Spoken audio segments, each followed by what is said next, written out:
So in this lecture, we are going to cover the class as well as object. So these are the content we are going to discuss now. What is class? What is object? And how we can use object inside the class, outside the class, and through reference as well as by using method. So let us go for the class first. Just as we know, just before going to class here, just I want to describe the basic structure of the Java program. So when we come to the structure of Java program, so I'm writing the structure of Java program. It is going to have the various sections like documentation section, package section, and then import section, interface, as well as the here we are going to write the class definitions.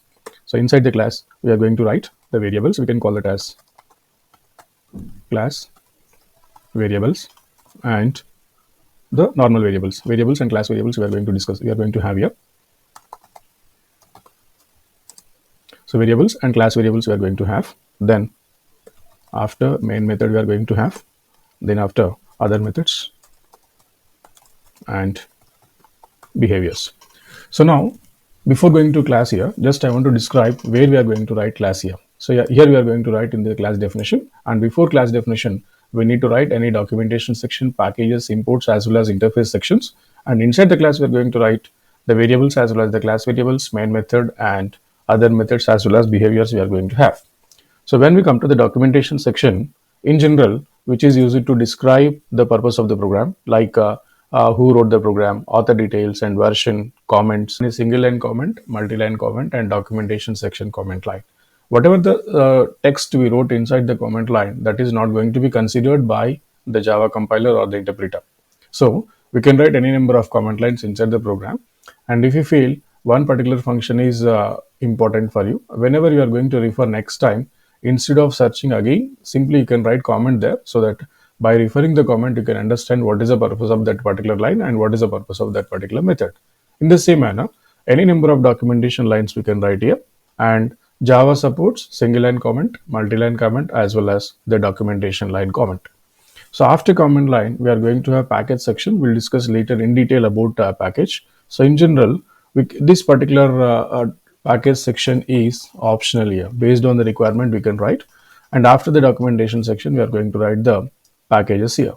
And if any package you are importing, we need to specify here. Otherwise, simply we can leave this particular package declaration section.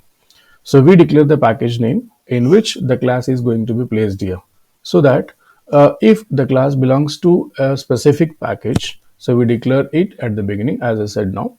And a package is a collection of related classes, we can say. And also, if no package is specified, by default it is going to consider the default package which is to be used. For example, here I am not specified any package here. As you can see here, by default package, my first package. So this is the default package. The package name I specified is my first package. So it is going to import it by default. Otherwise, any other user defined packages if you want, on any other user system defined packages you want, you can write the package declaration after the documentation section. So for example, here in this particular case, let us assume I'm writing like this: package CSC. Like this I'm writing here. That means what? We are going to import whatever the classes we have inside the package name called CSC. That particular classes we are going to access from the package CSC. That is, we have some classes, set of classes in this particular CSC package, and we can use any one of the package, any one of the class from this package. Or we can also write, let us assume we have a folder called btech.csc. I'm writing here. Means what? We have a folder called btech, and inside the folder we have another folder called csc, and inside csc we have some classes here. So like this we can write here, import btech.csc we can write. Or we can also write dot star. Means what? Whatever the classes we have inside btech folder, all the classes we can import into our particular program. Like this, based on the requirement, we are going to have multiple packages to be imported into our program. Next, import section. So whenever we are using one facility in the program, for that particular facility, we need to provide or we need to import the corresponding library. For that, the import section refers to whatever the package that contains many predefined classes as well as the interfaces, so that if we want to use any class for a particular package, we need to import that class. So whatever the required facility we need, that facility we are going to import here. So the import statement represents the class stored in that particular package. So in the Java program, we can use multiple import statements and use it to include external as well as the internal Java libraries as well as the packages. So the import keyword, whatever the keyword to import the library, we are going to use the keyword called import here. So this import keyword allows us to use the built-in Java classes. For example, if you want to use any IO operations here, for that we need to have one class. What is that? How we are going to write here? Import, for example, java dot util dot scanner. Means what? Scanner is the class here to accept the values from the standard input device. So for that, what I'm writing here, the scanner class I want to import here. The scanner class definition is available in utility and which is a subpart of Java here. So java dot util dot scanner, or simply we can write a star here. Means what? Whatever the classes we have under utility package, all the classes are going to be imported for my particular program. Like this, we can write based on the requirement. We can have any number of import statements here. Next, interface is also optional here. So this is also optional section here, and we are going to use the keyword called interface like class. So interface is also just like a class, blueprint of a class we can say here, and this is optional interface, some interface name we are going to write. So there are some basic differences are there, class and interface. We'll see later in detail. But for now, so when we come to the interface, it contains only constants as well as the method declarations. So there is no method definitions are allowed inside the interface, because whatever the members, that may be variable or that may be methods, whatever the members we have in interface, all the members are comes to by default they are abstract methods or abstract members we can say. So whenever we are writing abstraction in interface, that should hide some properties here. That's why whatever the methods we are writing inside the interface, without definition we are going to write here. So the definition we are defining by using overriding, that we'll discuss later again. But for now, just remember, whenever we are using the members inside the interface, all the members are by default abstract here. So we cannot write any method definition inside the interface, but we can use method declaration, but we cannot write method definitions. So at the same time, one more difference is we cannot create an object for this particular interface, but we can create object for the classes here. Likewise, there are some minor differences are there. So we'll discuss later. So when we come to the class definition, it is very important part of our program. We cannot create any program without at least one class. And as we know, a Java program may contain multiple class definitions, and we are going to use the keyword called class here. And simply we can say blueprint of a Java program. Class is a blueprint. Just like when we are going to construct something, we need to plan first. Without planning, it is not possible for us to direct implement in physical. So we are going to implement logically. So likewise, when you are writing the class, just like it is a blueprint of Java program. So it is going to consider or it is going to have the information about user-defined methods, variables, constants, and at least one class that contain main method. How many number of classes you want? We can write n number of classes here, but among them, at least one class should have a method called main method. Then, whatever the content we are going to have in the class R, we may have the fields and methods as well as the constructors and interfaces. So these are the content we are going to have inside the class definition. So the basic syntax we are going to write is simple. When we are going to write the class definition, I'm writing class name, then open brace, set of statements I'm writing here, then close brace. So whatever the name you are specifying here, and make sure there is a one mandatory rule in Java here. So whenever you're writing the class name here, we need to save the same name as the program name. For example, here I'm writing like this, class student. So in this particular program, we have a method called main, so that we need to save the program with this particular name only. So we need to save the program with the class name which contains main method. So as the class name is student here, I'm going to save the program with the name called student.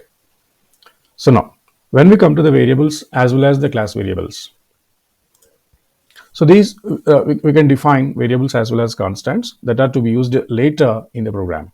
So here, whatever the variables and constants we are declaring, which are used to store some values here, and it is used during the execution of the program, And we can also decide and define the scope of each and every variable by using the access specifiers or the modifiers. So it defines the life of the variable. So likewise, when we are using the class name here, we can declare variables here. Let us assume I'm writing here integer a, string, for example, float b. Like this, we can declare any number of variables here. The variables we declared inside the class, these variables can be used later to store the value as well as to operate that corresponding value. So once we declare the variables, then it is also one important part in the Java program that is called main method. When we come to the main method, so we define the main method after the variables, class variables, and it is also one of the important part in Java because without main, the program execution will not start here. So we can say simply it is an entry point of that particular class. It must be inside the class, inside the main method, we are going to operate that corresponding variables. So whenever we are writing the variables here, I'm writing like this. Main method I'm writing here, public static void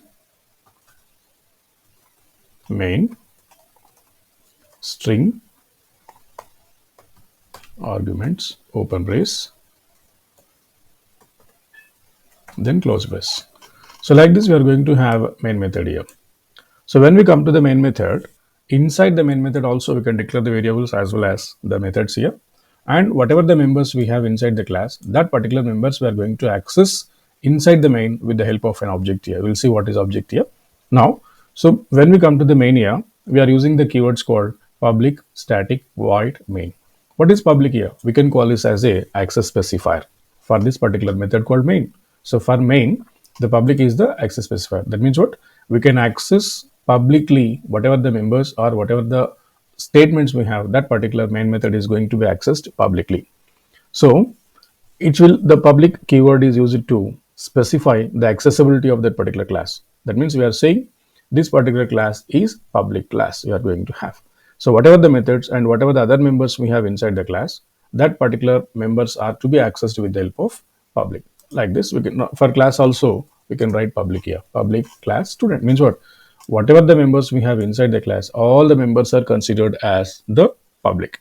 So main method and inside user defined methods as well as whatever the statements we have, all the members are going to be accessed publicly. So whenever we are writing public for the main, it will enable the access to runtime environment so that the JVM can make a call to the main method. With the help of JVM to access main method, the JVM is going to access the main method directly as you are writing the public here.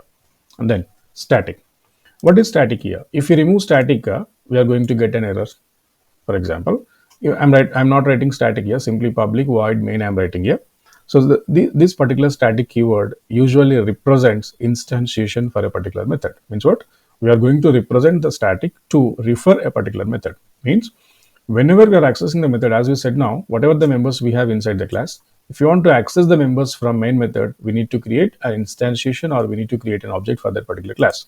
So whenever we have static here, without object, we are going to access the member here.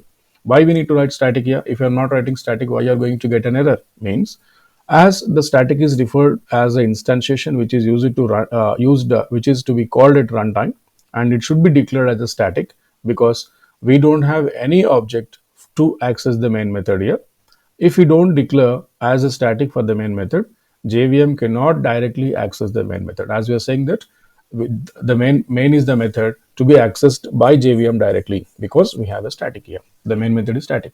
If we remove static here, the JVM cannot load the main directly. So again, we need to have instantiation, and it is not possible for us to access the main method directly without static. So that's why we are using static for every main method. It is mandatory to write the static for main method to activate the execution of main method JVM directly. Void is also a keyword here. In general, we can call this as a return type here. So whatever the method we have here, this method is going to produce these kind of return type. We can also write integer, character, float like this. And void is specifying that nothing is going to be returned by the main here.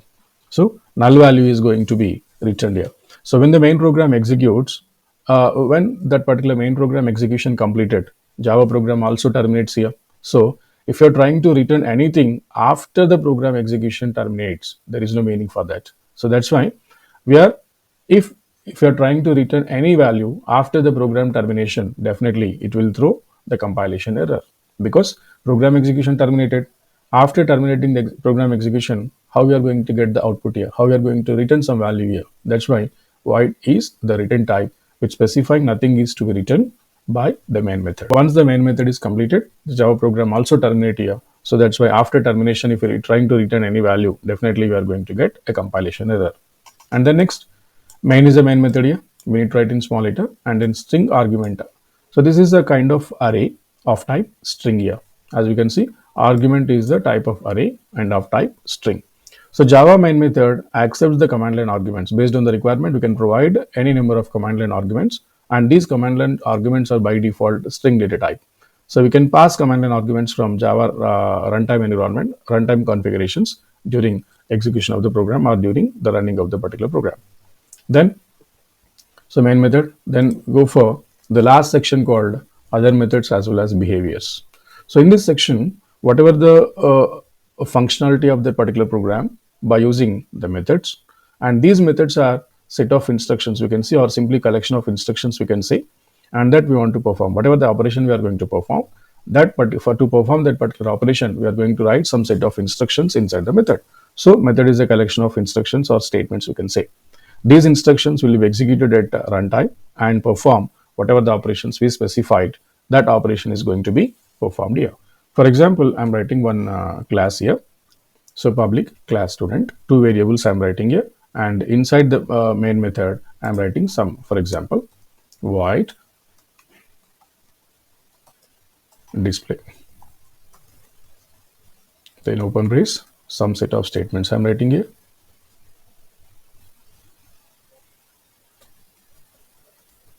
Then main display method close, main method close, then class close. Like this we can write here. So whenever we are using like this, we can write any number of methods, user defined methods inside the main here or outside the main also we can use. So this is the basic structure we are going to have, and in this structure we are going to use the class definitions after the interface, as well as inside the class we are going to write main method and other methods, class variables, and other fields we are going to have here. So when you revise the summary here, documentation section is for writing some comment lines here. Package declaration, declare the packages of that particular class belongs to, and import statements, import external Java libraries here. Interface section is used to define the abstract methods, or this is optional case we have. And class defines the structure of objects. We can say simply the class is a group of objects we can say. And then class variables as well as instance variables we can declare, which can hold the data related to the class as well as the object here. Main method, entry point, which will be acted as an entry point here. Methods and behavior defines the actions performed by that particular class. So like this, we are going to have the structure here.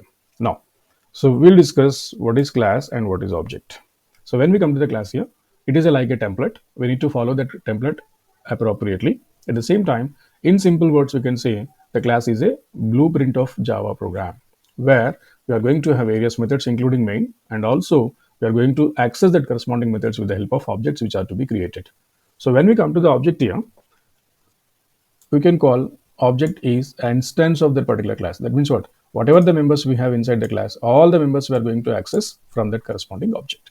Let us assume we can create any number of objects for a particular class here.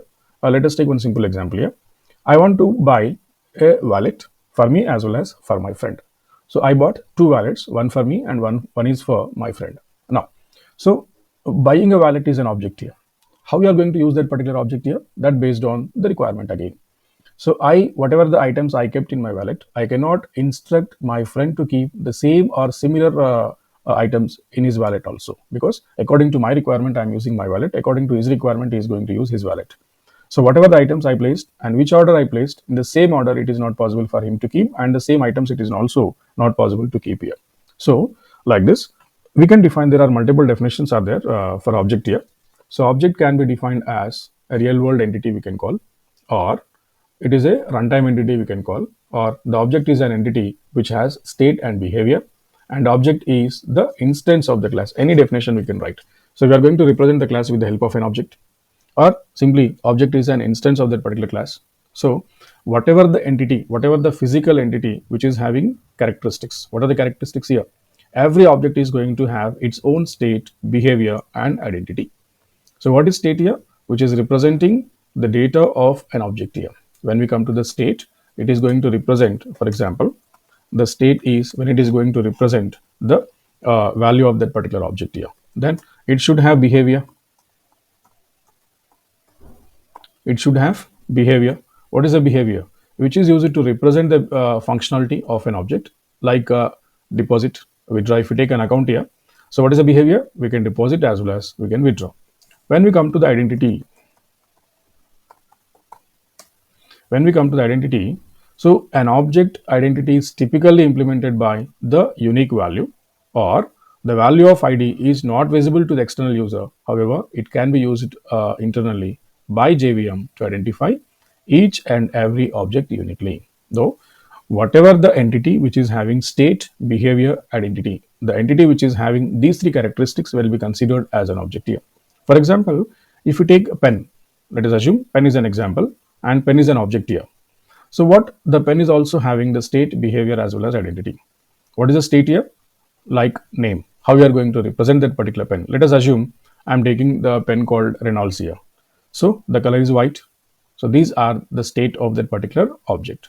Name is Reynolds, color is white, known as the state here. And what is the behavior? The pen is used to write here. So writing is a behavior like this. Whatever the object which is having, or whatever the entity which is having state, behavior, identity, these three characteristics, then we are going to consider that as an object here. Like, so how many number of objects we want, we can create inside that corresponding class. So whatever the members we have, all the members are to be represented with the help of an object here. So now class is the blueprint of the program and object is the instance of that particular class. That means to represent or to access the members of the class, all the members can be accessed with the help of an object here. So the entity which is having state, behavior, as well as identity will be considered as object here. When we combine multiple objects together, we are going to consider that as a class here. Now, how you are going to access that corresponding object here? There are various ways here, and there are the four popular ways to use or to initiate the object process here. One is when we are writing main inside the class. When you are writing main inside the class, how you are going to create an object here. And when you are writing main outside the class, how you are going to create an object here. And object, and when you are initializing through the reference, when we are initializing through the reference, how you are going to create an object here. At the same time, we can also create the object with the help of method. So these are the most popular ways of creating object here. For example, here I'm writing public class student. I'm taking two variables here. One is ID and the second one is name. So integer ID is equal to 10 I'm assigning, name equal to some name I'm giving. So these are the members we are going to have for the class called student. Now I'm writing main here, public static void main string argument x. Now whatever the class name we have here, what is the class name here? Student. I'm going to save the program with the same name, and for this class student I'm going to create an object here. So class name is student and my object name is s1, then new student. So when this line of code is executed, what is going to be happened is, so it is going to create an object with the name called s1. As you can see, student s1, new student. So new is the operator to assign the memory here, right? That means how much memory is required for s1, which is representing the class called student. So s1 is the object here which is representing the class called student. How much memory is required for this particular student? Here we have two variables in this case. One is called ID and the second one is called name. So for ID, it is, as it is integer type, it is going to allocate 4 bytes of memory here, and for name, the amount of required amount of memory is going to be allocated for this particular name based on the size of the text or based on the size of the name. Now, so once the object is created, now it is having the memory here, which is used to store ID as well as name. Now, then I'm printing system.out.println s.id and s1.name, object name.id, object name.name. So like this, whatever the ID we have here, whatever the name we have, we are going to print these values here. Let us run the program. As you can see, ID is 10 and name equal to doctor. Like this is the usual process to access the members of the class inside the main here. As we are writing the main method, this is the definition of main method. We are writing the main method inside the class here, and whatever the members we have, that members we are going to access with the help of an object here. So that's why S1 is the object which is instantiation the class. Whatever the members we have, all the members are to be accessed with the help of S1. And it is not possible for us to access the members without an object here, because the members of the class has to be represented by some kind of instantiation. Another example. Now, I'm creating object when the main is outside the class. For example, here we have a one class called student1. Same example I'm taking here. Just I'm changing the class name as student1, and then here we have a class called student. Two classes we have inside the same program. Like this, we can write any number of classes. Now, so when we have student one class, we have two variables here, ID and as well as name, and another class called student here. Inside this class, I'm writing main method. As we know, any number of classes we can write, but at least one class should have the main method. The class with the main method will be the name of the program. Here we have a class student one, and here we have a class called student. But we are saving the program with the name called student because the student class is having the main method. So that's why we need to save the program with the name called student. Now, we have a class student here. Inside this, we have a main method. Now I want to access the members which are outside the class here. So whatever the members we have in student one, that members variables as well as methods I want to access from this particular class. That's why, as you can see here, I'm creating object for the class called student one. For this class, I'm creating object here. So class name is student one, object name new student one. We are going to create object for the student one class so that all the members can be accessed from this particular class. So I'm writing s1.id, s1.name. Like this also we can write. This is the second method of creating an object. So members are declared in one class and the same members are accessed from other class by creating an object which is to be referred the previous class.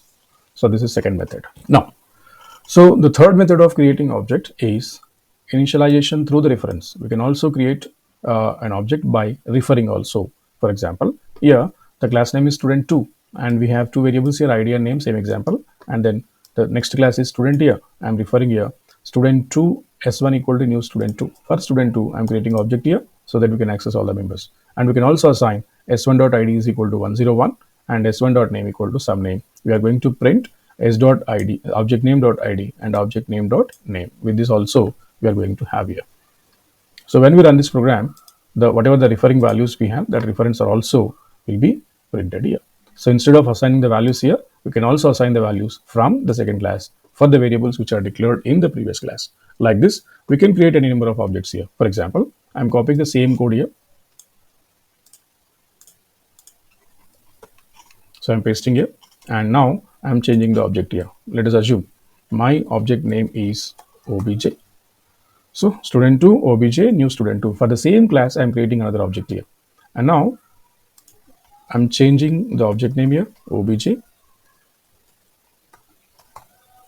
dot name equal to id equal to 4567 and some name I'm giving Rama. So we can print the values here by referring the object here, obj.id and obj.name. So when we run this code, let us see. As you can see, the first object for the s1 object, we have some values here, and for obj object, we have some other values. Like this, we can create a number of objects to access the members of that particular class. So it is also compare the multiple objects whether the both objects are same or not. For example, I'm writing here if s1 double equal to obj. If s1 is double equal to obj, then it will print true. Otherwise, if it is not same, it is going to print false. Like this also we can compare it. Fourth type, that is initialization through the method. That means what? Instead of creating a object and we are going to use or we are going to create an object with the help of method here.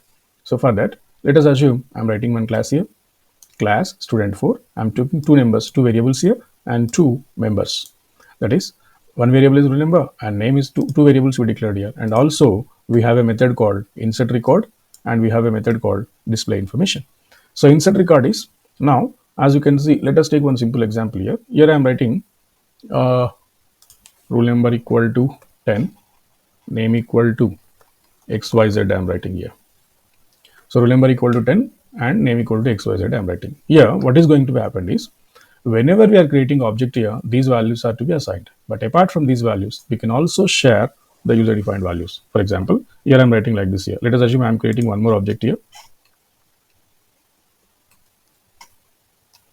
Student4 and the object name is obj equal to new student4.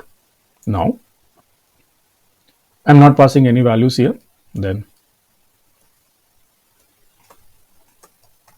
obj dot